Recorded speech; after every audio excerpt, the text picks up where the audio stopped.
Mengenang sosok Rizal Ramli yang meninggal dunia, pakar ekonomi asal Padang, ini sederet jabatan mentereng. Pakar ekonomi yang juga ex-Menko Kemaritiman Rizal Ramli meninggal dunia pada Selasa, 2 Januari 2024. Rizal Ramli menghembuskan nafas terakhir di Rumah Sakit Cipto Mangunkusumo. Rizal Ramli wafat pukul 19.30 WIB di RS Cipto Mangunkusumo, Jakarta. Rizal Ramli meninggal dunia di usianya yang ke-69 tahun. Kabar meninggalnya Rizal diungkap staf Rizal Ramli, Triwibowo Santoso. Innalillahi wa inna ilaihi raji'un. Telah berpulang, Bapak kakek mertua kami, Rizal Ramli pada tanggal 2 Januari 2024 pukul 19.30 WIB di Rumah Sakit Cipto Mangunkusumo, demikian bunyi pesan singkat yang diterima Kompas.com. Lantas siapakah sosok Rizal Ramli? Dikutip dari akun Go.id, Rizal Ramli lahir di Padang, Sumatera Barat, pada 10 Desember 1954. Rizal Ramli dikenal sebagai seorang mantan tokoh pergerakan mahasiswa, ahli ekonomi dan politisi Indonesia.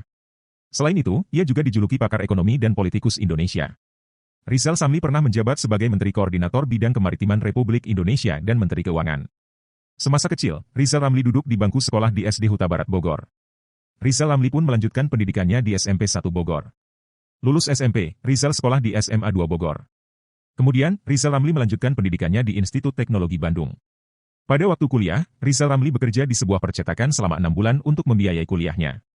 Rizal Ramli juga sempat menyelesaikan pendidikan S3 di bidang ekonomi di Boston University, Amerika Serikat, dilansir tribunnewswiki.com. Semasa kuliahnya, Rizal Ramli termasuk aktif dalam organisasi di kampus. Ia pernah mengkritisi pemerintahan Soeharto saat memasuki tahun 1978. Bersama teman-temannya, Rizal Ramli menjadi tim penulis buku Putih Perjuangan Mahasiswa ITB. Buku tersebut berisi banyak mengkritik kebijakan otoriter dan praktik KKN. Bahkan, Rizal Ramli pernah dimasukkan ke penjara Sukamiskin, tempat Soekarno dulu ditahan. Pernah jadi Kepala Badan Urusan Logistik, Bulog. Setelah menyelesaikan kuliahnya di Amerika, Rizal Ramli kembali ke Indonesia dan mendirikan sebuah organisasi ekonom bernama Echonit Advisory Group. Organisasi tersebut, ia aktif mengkritisi kebijakan pemerintahan Orde Baru. Selama berkarier di Indonesia, Rizal Ramli juga pernah mendirikan Komite Bangkit Indonesia, KBI.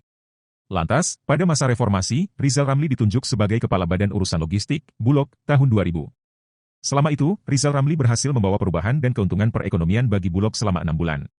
Pada tahun 2000, Rizal Ramli kemudian diangkat sebagai Menteri Koordinator Bidang Perekonomian. Saat menjadi menteri, ia berhasil menyelamatkan perusahaan listrik negara, PLN, ketika diambang kebangkrutan. Lantas, Rizal Ramli dipercaya menjadi Menteri Keuangan di bulan Juli 2001 hingga Agustus 2001. Setelah tak jadi menteri, Rizal Ramli ditunjuk menjadi komisaris utama di beberapa perusahaan BUMN. Rizal Ramli ditunjuk menjadi komisaris utama di Bank BNI. Beberapa bulan selanjutnya, Rizal Ramli dipercaya oleh Presiden Joko Widodo, Jokowi, sebagai Menko Kemaritiman pada Agustus 2015.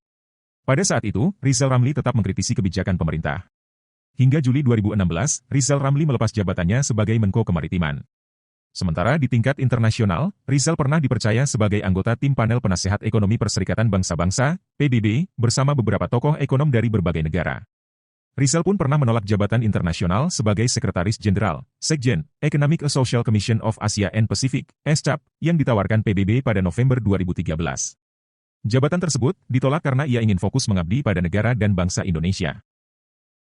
Download Tribun X sekarang, menghadirkan lokal menjadi Indonesia.